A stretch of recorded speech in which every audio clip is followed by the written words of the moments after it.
Hey everybody, welcome into the back room. I'm Andy Ostroy. Coming up in a few minutes is Congressman Dean Phillips. But first, thanks for tuning in today. We appreciate you listening, and we'd love to hear your comments. So email us at backroomandy@gmail.com and or post on our social media, and we'll read some feedback next time.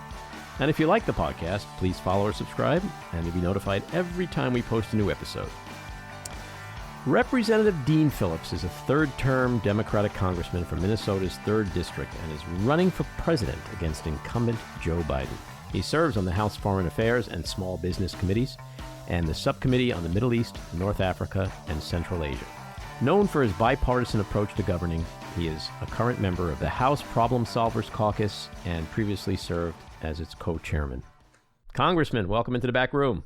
Good to be with you, Andy. So as a fellow Jew, first thing I want to say is Happy Hanukkah. Happy Hanukkah. In fact, I went to a menorah lighting in Concord, New Hampshire last evening, which was quite an experience, especially this year. Was there security there? I mean, I drive past synagogues now, and I'm amazed that the New York City cops are parked outside with the lights flashing like nonstop, like on patrol. No, it saddens me. On one hand, of course, it makes some of us feel better when we see that presence. Other times it makes us feel insecure when we see none of it. I did not see extra presence last night, I'll confess. But since I have to travel with security, I felt more secure probably than most. And it's true. I'm sure everybody there. And not just Jewish people, by the way. It was a beautiful influence of Jewish people, Muslim people, Christian people, and I'm sure others supporting the community. And it was a cool event right in front of the State House in Concord, New Hampshire. And I got to tell you, it felt nice. It felt nice because I didn't anticipate it. I happened to be walking by, and to see a community come together and support one another was a reminder of the best parts of America. And I'm seeing that every day as well. So all is not lost, but we have a lot of work ahead. No, and hopefully a reminder that most people in America are good, decent people. By the way, Andy, that's the problem. Angertainment. I call it angertainment. You turn on the evening cable news. It's not really news. They are dividers, very highly paid, very successful dividers, and everyone watching and listening knows what I'm talking about. And they would have us believe that we are far more divided than we really are. And I'm discovering every day, and that's the beautiful part of campaigning for president. It puts you in the places where real people are, not TV screens, not Washington, D.C., really extraordinary people of all politics and backgrounds and races and religions and geographies who have been remarkably kind, thoughtful, welcoming, hospitable, and extraordinarily decent. So you have an interesting background. Your father was killed in Vietnam when you were very, very young. Your paternal step-grandmother, Pauline Phillips, was Dear Abby? Right. Yeah, that's right. She was my grandma. I was adopted by an amazing father. Married my mom and a great family. And I lived in a household full of advice. Let's put it that way. I was going to ask you, was it just like constant, like, Grandma, enough, okay? Like, I know. In fact, not only was it, first of all, the advice was wonderful advice, but my grandma Abby would regularly send letters that she received from kids, whether I was in elementary school, high school, even college.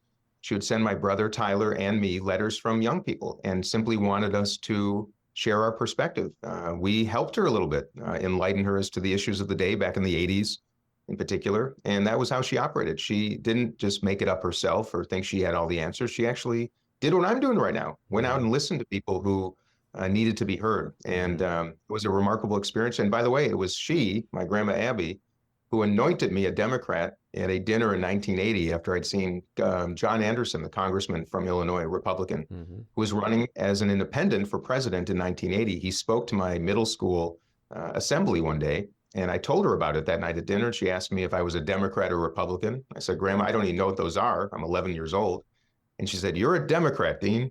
And that's why I'm probably doing this today. Do you talk much about her on the campaign trail? Yeah, Andy, you'll understand that for a certain generation, it's a great connection point. Sure. The number of people, especially who grew up in the 50s, the 60s, the 70s, even the early 80s, they remember Dear Abby and Ann Landers fondly because many of the people I see right now on the campaign trail are people that wrote letters, lovelorn letters, struggling with their parents or their relationships or their sexuality or other issues that at that time, nobody had access to any counseling or mentorship or even sometimes friendship. And the sad truth is, even in 2023 in America, the fact of the matter is, I think our problems have grown, and the lack of emotional and mental health care for those who really need it remains just as absent now as it did then. And that's tragic. It is tragic. A lot of that is lost on our society today. Who are your early inspirations coming up? So my earliest, well, I'll tell you that once when I learned about my story, which of course as a young boy, I didn't understand, but once I understood how lucky I was, how fortunate I was, it really changed me. I remember a trip that my father, my adopted dad, Eddie, took with me and my brother.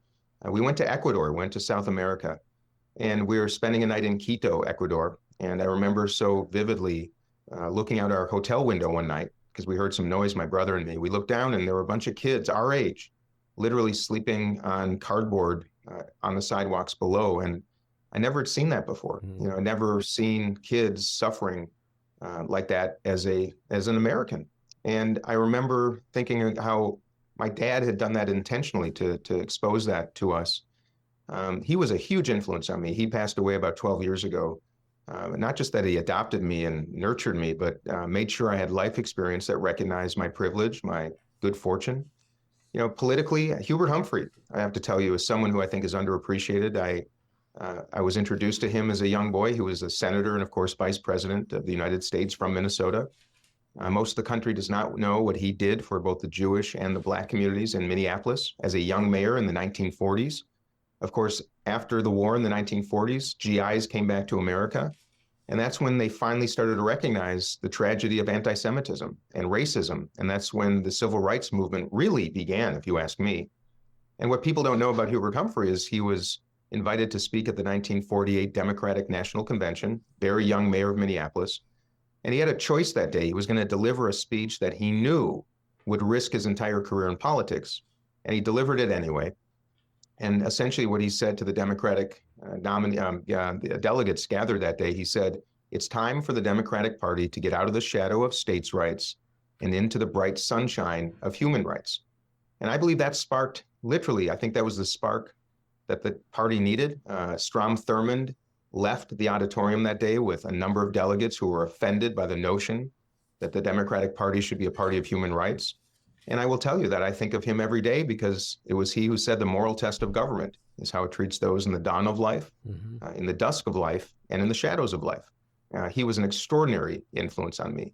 My mother, Dee Dee, was an entrepreneur, had a store in downtown Minneapolis that introduced me to an extraordinary array of interesting people. It was the punk rock era. We had punk rockers.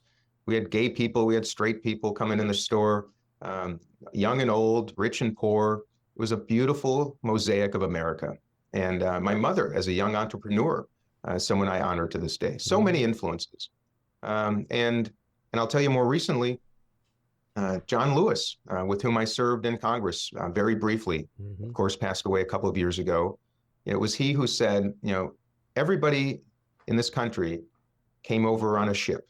May have been a slave ship, may have been the Mayflower, may have been the SS Lon that my great-great-grandparents came over on. But he said, no matter what ship on which you came, we're all in the same boat now. And those are some of the most influential people and words and moments I've experienced in my entire life, and they bring me to this day. And so with these people and other thoughts you've had about public service, is that what made you decide to run for office in 2018? I'll tell you, Andy, the most important influences are the two that I didn't refer to yet, and those are my daughters. In 2016, I had already had a wonderful career in business. We built Belvedere Vodka into a great brand and sold it. Built Talenti Gelato into one of the biggest ice cream brands in America and sold that. And I just opened some coffee shops in Minneapolis because I was really excited to create a space where people gather. I recognized in my career in both business and nonprofit worlds that the country really needed gathering places, space and place to get to know each other. And I thought that would be my next pursuit. And I watched the 2016 election with my family. I recognized, like many, that night that our country had changed forever. I was hopeful that it wouldn't change as dramatically as it did. But what really jarred me was waking up the next morning and the sound of my youngest daughter, Pia, in her bedroom crying. And she had just recovered from Hodgkin's lymphoma. She's also a gay woman, and I did not know that at the time. But I could see fear in her eyes that I'd just never seen in my children before about their country. And we FaceTimed my elder daughter who was at college. And I sat at the breakfast table that morning and I promised my daughters that I would do something. I'd raise them to be participants, not observers. And I endeavored to run for Congress because of that very moment, recognizing that I had taken this for granted. And it was a responsibility of me, everybody who was in a position to do something, to defend the country, to resist what I consider to be the most dangerous president in American history.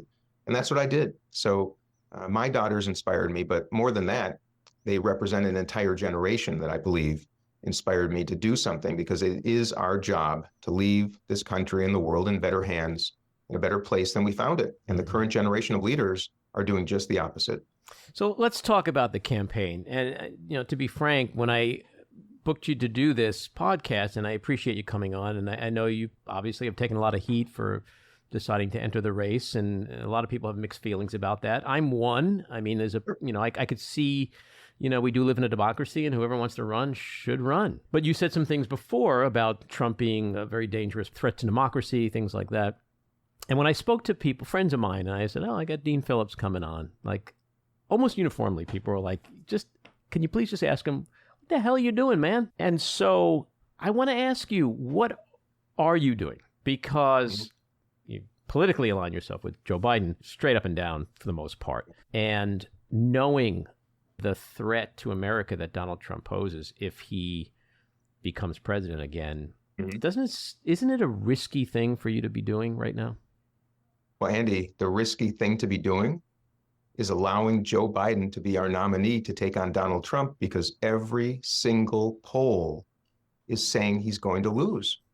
The battleground polls, Andy, every single one of them, they're getting worse.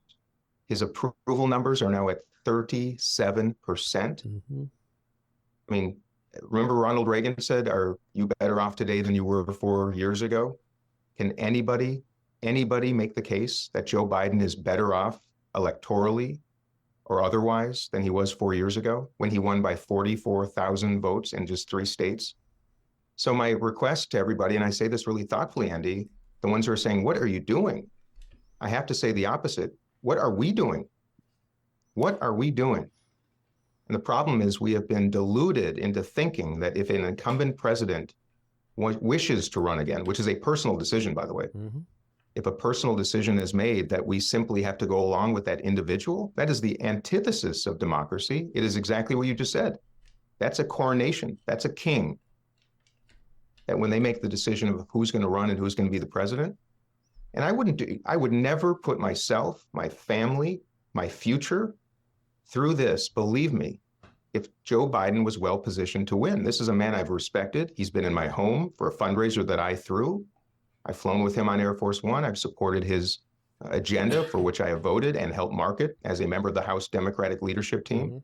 This is a man I've admired. In 2020, I did everything I could to make sure he won, because he was the only person that I thought could actually beat Donald Trump. But that was 2020. And 2024 is a very different world. So to everybody who wants that question answered, I have to turn it back to you. What are we doing? Well, let me just push back a little bit on some of those things. Polling over the last several years, we know, has not been accurate. I mean, the Republicans were supposed to win the House by 40 to 60 seats. They won by about 4. Bill Clinton, Obama, Reagan were all trailing poorly in similar moments in time before the next presidential election. I'm not saying we should ignore the polls, and the polls are certainly frightening as hell. They should not be where they are. Donald Trump and Joe Biden should not be running neck and neck. Biden's approval should not be 37%. But I just want you to bear with me just for a second, because I want to, because this is a really important subject. And when you consider the accomplishments of Joe Biden, and I understand all the issues about age and mental acuity, and I say issues, I really mean accusations, which I think largely are unsubstantiated. But when you consider the American Rescue Plan, the Inflation Reduction Act, first major gun reform bill passed in decades, CHIPS, infrastructure, student debt relief, which brought $132 billion from more than 3.6 million Americans, the economy, which literally is on fire, just today alone, another 200,000 jobs, unemployment down. His leadership on the global stage with regard to the war in Ukraine, his stewardship in the situation in Israel, his support for NATO, the allies. So I really got to ask you, Can you give one example, one tangible example of where Joe Biden's age has prevented him from doing his job? So what is the issue? The issue is Americans have made a different decision than you, Andy. Simple. In what sense? Americans have made a different decision than you. And by the way, what you just shared is exactly what I had been saying for the last, I've been a member of Congress for 5 years. It's what I was saying for the last year. My job, by the way, on House Democratic leadership, I was on the communications team. My job was to market those great successes, tell the story of Bidenomics, of the packages, by the way, that we passed in concert with the House and the Senate, of course, and the White House, of which I'm very proud. And what you just said is exactly what I had been saying for the last year and a half. My job as a representative, I listen to people every day in the street, every day here in New Hampshire where I'm campaigning. I travel the country, of course. That's my job, is to listen. And the problem is that Americans have made a different decision than you. And frankly, they made a different decision than I had. And just so I understand you, that decision, so that I'm clear, is that you're talking to a lot of people who feel that he is too old for the job and can't get the job done. Andy, when I say I'm asking people every day I have for the last 6 weeks since I announced my campaign, I ask people every day a very simple question. Are you ready for change? Do you want change? And I found three people in 6 weeks in one state. In fact, they're all in the same place. Three people that said, no, I don't want change. I want the status quo. That's of course, that's just anecdotal, of course. You know, anybody can say polls are propaganda. It's too early. It's only a year out. But I got to tell you, everybody, first of all, I see some really detailed polling, and I'm with people every day. And what you just said is reasonable. I think Joe Biden is a good man.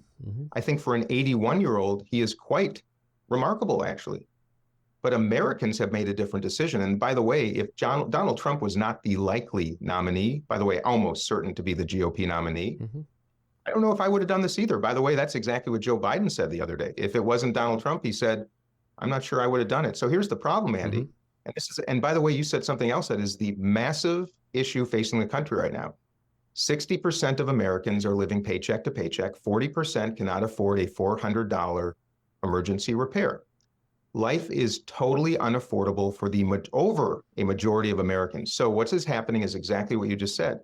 The Biden administration has done a nice job managing the macroeconomy, along with, frankly, all of us in Congress who have been supporting that with legislation. The fact of the matter is all of that benefit, all of the growth in GDP, right? All of the wage growth, so much of that economic growth that we are witnessing right now is accruing to a very small handful of Americans in a significant manner. So here's the truth, Andy. Most Americans are frustrated and furious that their government and their president is telling them that things are really good. And I'm just telling you this as someone who is doing this every single day. And I'm so glad you're having me on, because what your perspective is totally reasonable. And I have to be forthright and respectful when I say it's also diluted, because that's why we are seeing the numbers we're seeing. They're not fake. These polls that called those elections in early November in Ohio and Kentucky, those are real. If people think it's going to get better, by the way, they might. There's definitely truth to what you're saying about two economies. I have 3 adult children. One of them had to move out of state because, unlike me, decades ago, she and her husband and their small children can't afford to live in New York City. And I get that. And I understand that is a real problem in this country today. The economy is seemingly serving one segment of the population much better than it is another. Look, the gods of podcasting would slap me if I didn't ask this next question. Sure. And that is, you're citing polls, yet your polling is 3 to 4%. Of course. So are people not saying, we don't want Dean Phillips? Well, Andy, I mean, this is part of the delusion. I mean, I've been in this race for 6 weeks. You don't know my name yet because I haven't done what every member of Congress and every political star right now has done, which is be a jerk. If you want to be well known, you raise a lot of money, you raise your national profile. Angertainment does not want the people on that are doing the hard work. You know, the vice chair, I was of the Problem Solvers Caucus, 32 Democrats, 32 Republicans, that are the workhorses, not the show horses. And Andy, at the end of the day, there are two things here. And by the way, we could talk about this for hours. The fact of the matter is, listen to James Carville, for example, who is respected across the board by Democrats. He is screaming as loud as someone possibly can that we are you-know-whatted right now. and no one's listening. Mm-hmm. And I spoke to him again yesterday, and he is trying to scream that as loud and clear as you can possibly imagine, because that's what he does for a living. He's been through this many times before, Andy. The truth is, like I said, Joe Biden has done a nice job. He's done a nice job. But I am only doing this because Donald Trump is coming back to the White House with this ticket. The Biden-Harris ticket is destined to lose. And I'll tell you, I have torpedoed my career in Congress. I will not be running again because it would be impossible in this environment that, of course, does not want to practice democracy. You know, we have primaries for a reason, to ensure that voters get the choice, not the Democratic National Committee, not Joe Biden, not anybody else. And the truth is, you know, the Democratic National Committee, along with the president, are suppressing Democratic voters. They're doing it here in New Hampshire because they've said the delegates won't be seated, as you probably are aware. The state of Florida Democratic Party said Joe Biden already won the primary. I mean, come on, seriously? He won the primary and they're allocating his delegates.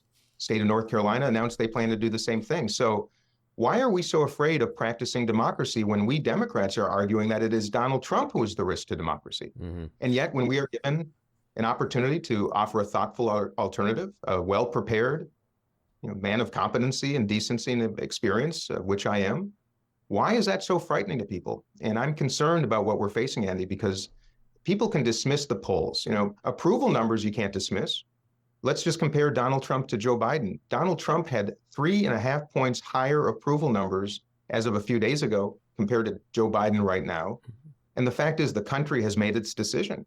And Joe Biden is not just losing the support of independents, moderate Republicans, and moderate Democrats. He is hemorrhaging support from young people, from the Black community, and now from the most progressive Americans who are disappointed in him relative to his handling of the situation in the Middle East. So if everybody wishes to stay deluded and walk into this race like we did in 2016 and believe that we should anoint one person, coronate one person, versus ensure at least we have two thoughtful options, I think that is the most dangerous thing we could do. And what you just shared is exactly where a lot of people are at. And I'm asking people just to open your eyes, read the numbers. And here's the most important one. If you don't believe in the polls that are saying that he's going to lose, you know, at least look at the numbers that have been published in two separate polls recently, which show that Donald Trump will beat Joe Biden by about 4 points in the battleground states. And of course, those numbers could change, but right now, down by 4 points. But an unnamed generic Democrat who would be on the ballot instead of Joe Biden would beat Donald Trump by 8 points, which is a 12-point difference. This is from the New York Times Siena poll. And I'm telling you, Andy, that is all the evidence I think anybody needs to know, that there is a massive disconnect between what Washington would have you believe and Joe Biden would have us believe and the reality of what the country is saying. That's why 70-some% of the country is saying they don't want either Joe Biden or Donald Trump. So if everybody feels great and that things are swimmingly going along just great, and Joe Biden is perfectly positioned to win again, my goodness, if I saw one thing that indicated that, Andy, I would never do this. You're expressing a very rational hypothesis here about the state of the campaign and the election right now. But there are people who say a year in politics is a lifetime. Donald Trump's facing 4 criminal trials and a devastating civil fraud trial in New York. Projecting out where we're going to be a year from now when there's so many moving parts to this, I think you're right. I think any Democrat, any liberal who stands here today and says there's no way this is going to happen, at the end of the day, Biden will get reelected and we'll all march off into the sunset and live happily ever after. That's absolute stupidity. I agree with you 100%. I think the key where it gets different for some people is saying, knowing all that, why would anyone do anything that could possibly draw support away from Joe Biden in what we know, based on history, is going to be a contest, at least with Joe Biden, and most likely, based on what we see right now, although that can change, Donald Trump. You know that there's just almost an impossibility that you can become the nominee. So knowing that in these tumultuous times where our democracy has teetered on the brink in many ways, is it just not impractical and at best and worst case dangerous to do anything that would draw support away from Biden? We know that when people primary incumbents, they're doing so because they want to win. And when they want to win, they end up saying things that the opposition in a general election uses against them. See, even Dean Phillips said this. Well, Andy, first of all, I have great respect for you, and I have to be forthright. This is what I'm confronting right now, is the delusion that we are well positioned to win. And I'll tell you, if I declared my candidacy after Joe Biden was ahead in the polls, even by a little bit, if Joe Biden's numbers were in the mid-40s, let alone 50% that you really need to ensure that you're going to be successful as an incumbent, if any of these things were true, I never would have done this, because you're right. Then anything I would do, you could see the downward tracking in support. The fact of the matter is, not only am I not responsible for his positioning, his terrible weakness in positioning, I tried to help him as a member of the House Democratic leadership team for the better part, for his term. And I'm telling you, Andy, this is the problem, is I am not the one that's responsible for the circumstance. I lived through 2016 just like you, because of the same people were saying the same thing. Hillary Clinton, by the way, Hillary Clinton was ahead in the polls. And we did the same thing, thinking she's ahead, so we don't need to have really any serious competition, of course, right? Well, look at what happened. By the way, Donald Trump's numbers are always higher than polls indicate. And I can talk about that for a long time about why. That's the truth. The fact of the matter is, Joe Biden is losing. His numbers are getting worse.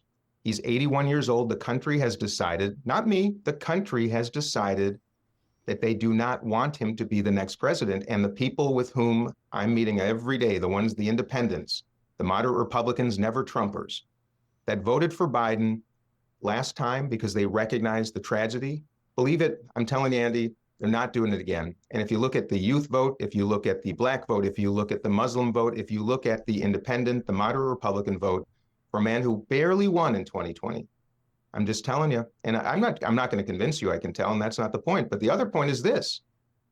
What we're doing right now is tragic, and I would not put myself through it. Here's the other part.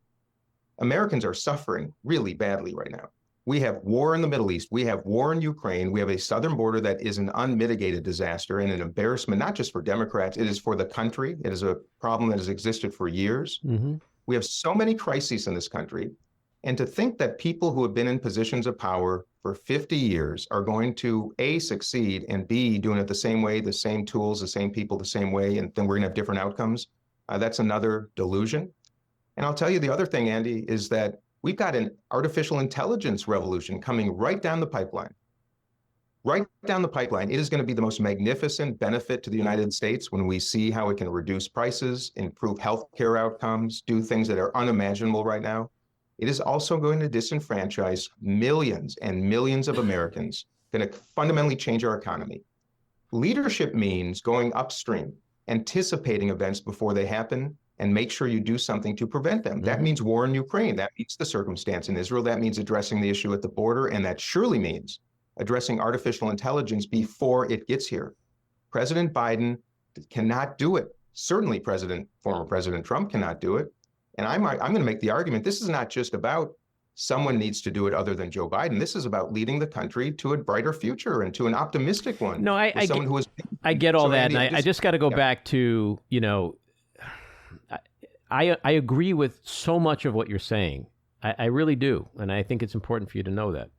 And I think a lot of people agree so much with what you're saying in terms of what we need and what we're lacking right now. Sure. But again, when you consider that folks like you and Cornel West, Marianne Williamson, and you got Bobby Kennedy, collectively, all of these little nibbles coming from the various people are going to hurt Joe Biden.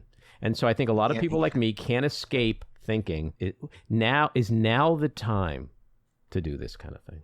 Absolutely, 100%. But you're polling. You cite polls all the time. You're polling at 3 to 4%. Oh, Andy. So yeah, let me get to that. Okay, my polling at 3 or 4% in the first month of my candidacy, I'm amazed I'm that high, to be honest with you. And watch every week, every month as they release polls, those numbers will go up. Watch what happens in New Hampshire on January 23rd, the first time we actually allow Americans to share their opinion about what they think in this election. Will you come back if those numbers don't come in the way you were saying? Can we have this conversation again after New Hampshire? Of course. And because I'm a realist and I'm a man of integrity and decency, and most of all, I want to defeat Donald Trump. And right now, we are being deluded by MSNBC and by the Washington industrial complex that all is well. It's the same stuff that's been going on for years. And by the way, if it wasn't, we wouldn't be losing to nonsense, dangerous, horrific dictators like Donald Trump. That is the unbelievable irony of this conversation.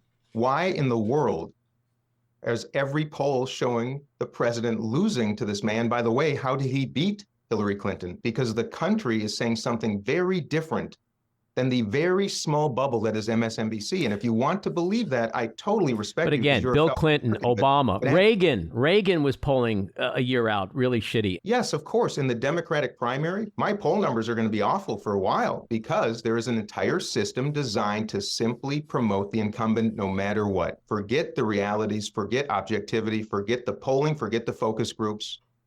Talk to the people.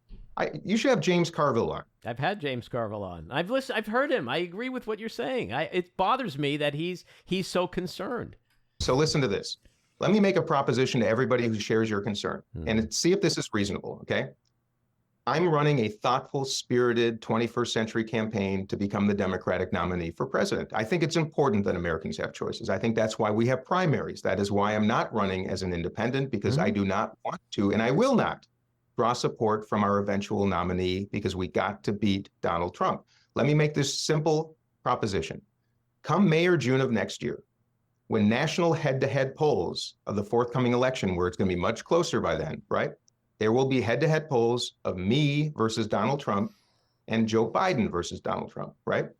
So let's say, hypothetically, Joe Biden and Kamala Harris are beating Donald Trump in May, June of next year in the head-to-head polls. Reasonable people looking at the number of polls say, you know what, they're pretty well positioned. It would be incumbent on me to drop the race and do everything I can to support them. Absolutely, and I make the promise to you and everybody watching.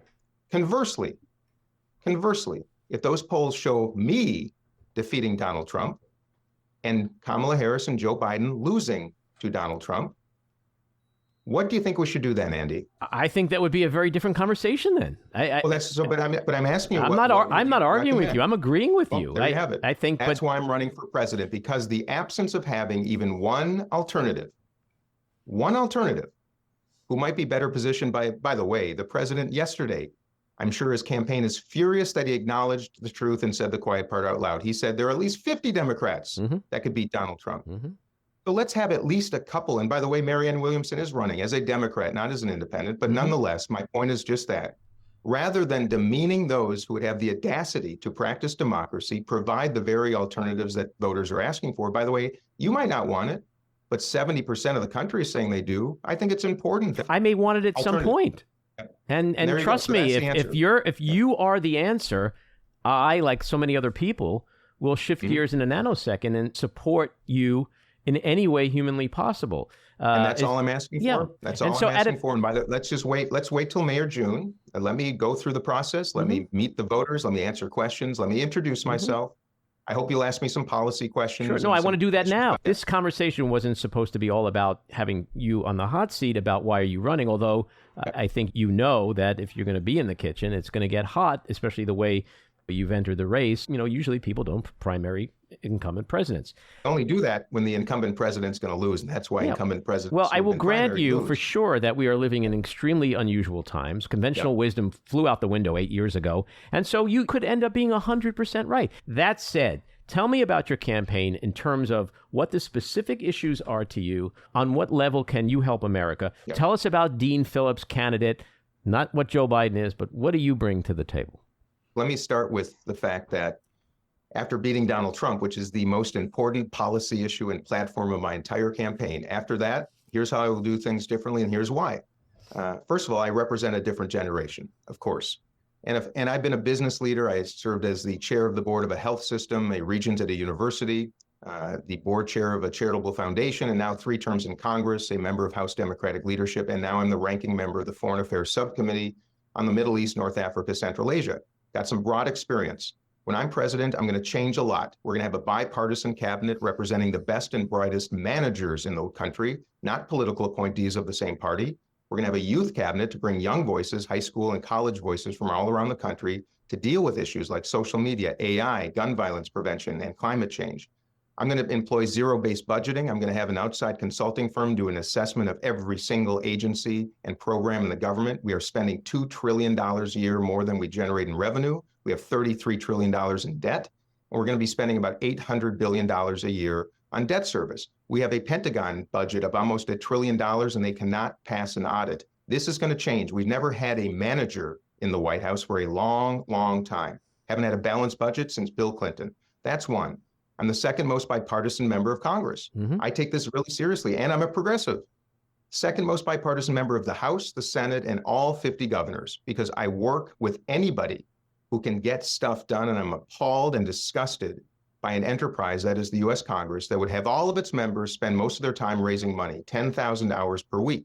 I'm not beholden to anybody. I take no PAC money, I take no lobbyist money, I take no member money, and I do not have a leadership PAC, and that's exactly how I will conduct myself running for president, which makes my slope even steeper because I do not go into the pockets of anybody who would have influence on me that would be detrimental to the country. No other candidate can say that.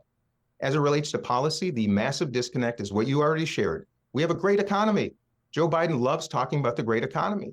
The fact is, it is not a great economy for 60-some% of Americans who are going to vote for Donald Trump this time if they do not see a candidate representing them on the Democratic side of the ticket. We have got to employ a strategy of national health insurance. We have to. We spend twice as much as any developed nation in the world. Our outcomes are mid-pack.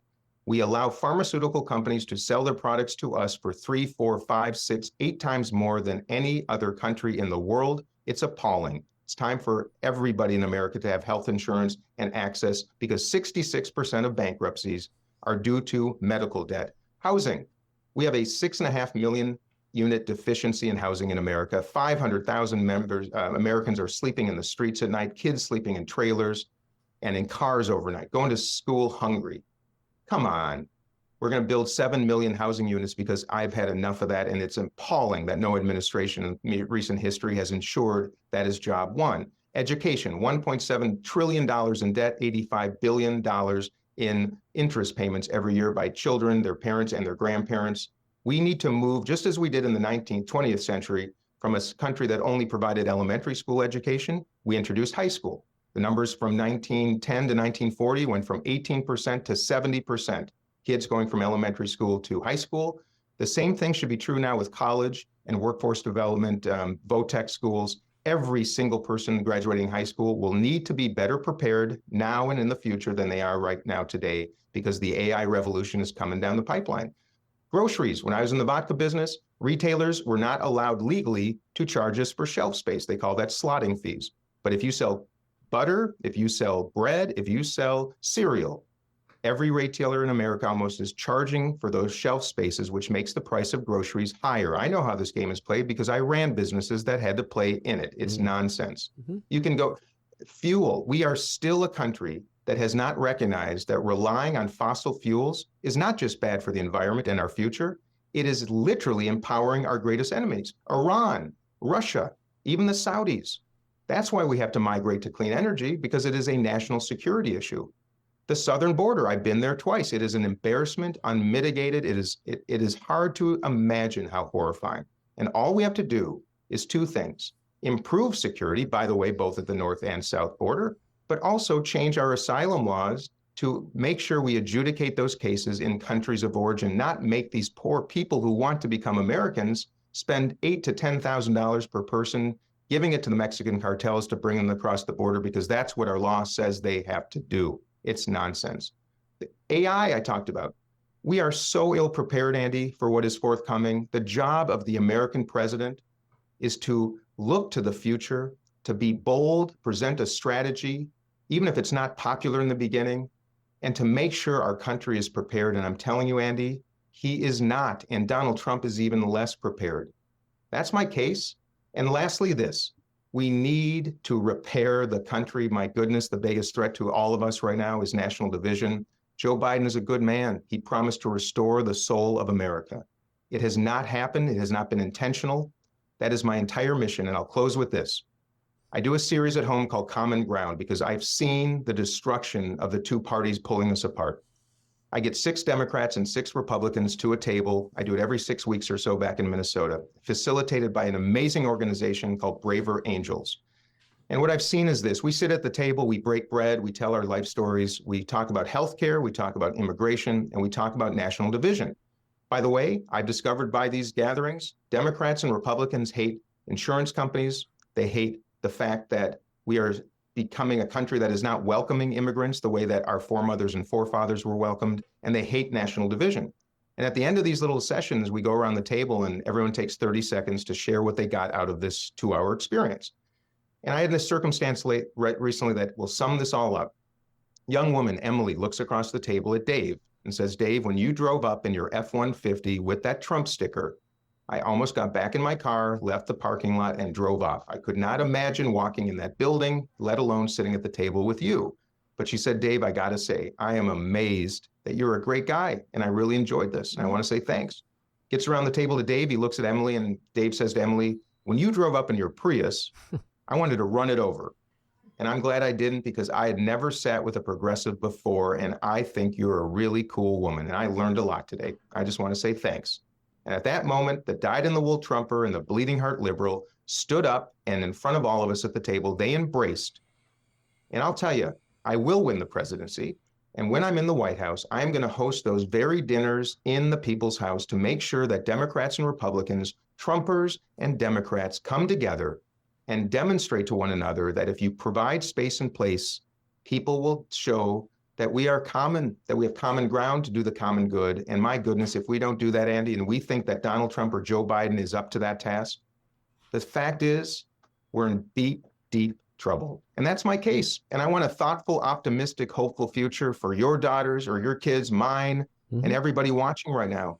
And I just think it's time for a new generation to take that torch from the West Bank to the West Wing. I think it's time, and I don't think the future will be that bright if the status quo persists, because Donald Trump will be coming back to the White House and there will be no 2028, Andy. I'm telling you. Tell us about On the Job with Dean. On the Job with Dean is exactly what I do. Any business I encounter can sign me up for a 2-hour shift. I wash plates, I change tires, I work at flower shops, I pour coffee. I've been doing it here in New Hampshire, by the way. It's not just because it's fun, which it is. It's because I get to sit in the back of the house in the kitchen with the workers who actually make this country happen. I get to sit in counters with people who are really struggling, and I get to serve food to people who are looking for a little bit of dose of optimism. And I'm telling you, I wish Joe Biden, I wish Donald Trump, I wish every candidate would do an On the Job with Dean, because when you do, you'll see about the future. It can be bright if we have a president that can lead us there, and that's what I'm going to do.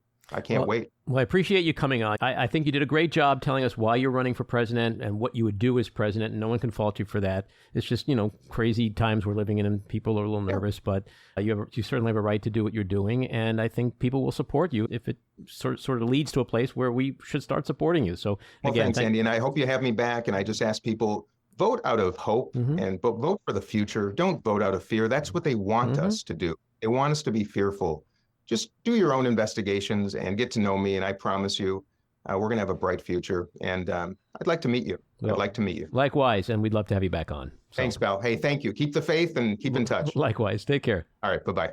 This episode of The Back Room was edited and produced by me, Andy Ostroy. It was co-edited and co-produced by Matty Rosenberg and co-produced by Jen Hammoud. Our theme song was composed by Andrew Hollander, and our logo was designed by Cricket Lengyel. And special thanks to Patricia Wind.